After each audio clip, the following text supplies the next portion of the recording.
कांग्रेस की वरिष्ठ राष्ट्रीय प्रवक्ता और प्रमुख नेता सुप्रिया श्रीनेत ने सोशल मीडिया पर जारी एक बेहद तीखे और बेबाक बयान में राम मंदिर ट्रस्ट को लेकर केंद्र सरकार और ट्रस्ट की कार्यप्रणाली पर गंभीर और कई बड़े सवाल उठाए हैं।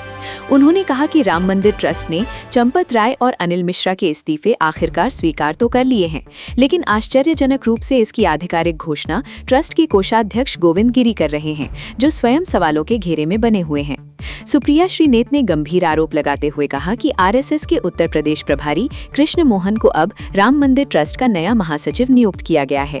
उन्होंने कड़ा ऐतराज जताते हुए कहा कि जिन लोगों के कार्यकाल में कथित तौर पर चंदे और भूमि खरीद में चोरी की घटनाएं सामने आई, उनके खिलाफ सख्त दंडात्मक कार्रवाई होने के बजाय उल्टे उनका प्रभाव और रसूख लगातार बढ़ाया जा रहा है। कांग्रेस नेता ने स्पष्ट रूप से कहा कि उनकी राय में इस पूरे ट्रस्ट की नैतिक विश्वसनीयता अब पूरी तरह समाप्त हो चुकी है और इसे तत्काल प्रभाव से भंग कर दिया जाना चाहिए।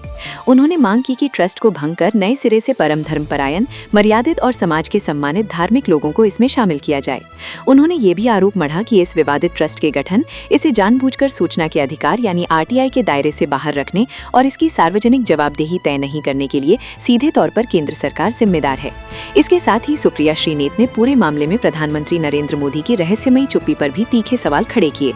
अपने जारी बयान के अंत में सुप्रिया श्रीनेत ने बेहद पुरजोर शब्दों में कहा कि राम मंदिर जैसे करोड़ों लोगों के परम आस्था के केंद्र का पूरा संचालन पूर्ण पारदर्शिता और साफ सुथरी जवाबदेही के साथ होना ही चाहिए। आगे देखिए सोशल मीडिया पर जारी अपने इस तीखे वीडियो बयान में कांग्रेस नेता सुप्रिया श्रीनेत ने और क्या कुछ कहा। बने रहिए न्यूज स्केल लाइव के साथ, भरोसे की पहचान। राम मंदिर ट्रस्ट में चंपत राय और अनिल मिश्रा का इस्तीफा मंजूर हो गया है, लेकिन कुछ ऐसी बातें हुई हैं जो पच नहीं रही, जैसे कि गोविंद गिरी कोषाध्यक्ष ने इन सब चीजों का अनाउंसमेंट किया। अरे उनकी खुद की भूमिका संदिग्ध है, वो खुद सवालों के दायरे में है। वो क्या कर रहे थे? उनके कोषाध्यक्ष रहते हुए इतने करोड़ों का चढ़ावा कैसे चोरी हो गया, कैसे डकैती पड़ गई?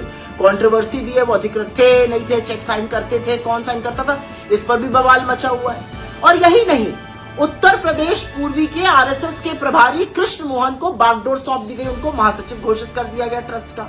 मतलब जिस आरएसएस के रहते हुए करोड़ों की चढ़ावे की चोरी हुई, हिंदुओं की आस्था पर प्रहार हुआ, हमारे धर्म पर हमला हुआ, उनको कमान दे दी गई।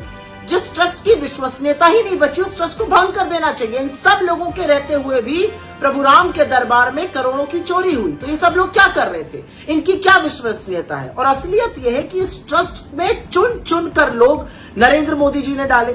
उन्होंने इस ट्रस्ट को आरटीआई से बाहर किया, सवाल के जवाबदेही से, सरकार की जवाबदेही से बाहर किया। ये ट्रस्ट अपना क्या कर रहा है किसी को पता ही नहीं है, एक ब्लैक होल है। तो ऐसे ट्रस्ट को भंग करना चाहिए, उसमें वो लोग डालने चाहिए जो विश्वसनीय हो, जो धर्म में, इस देश की मर्यादा में आस्था रखते हो।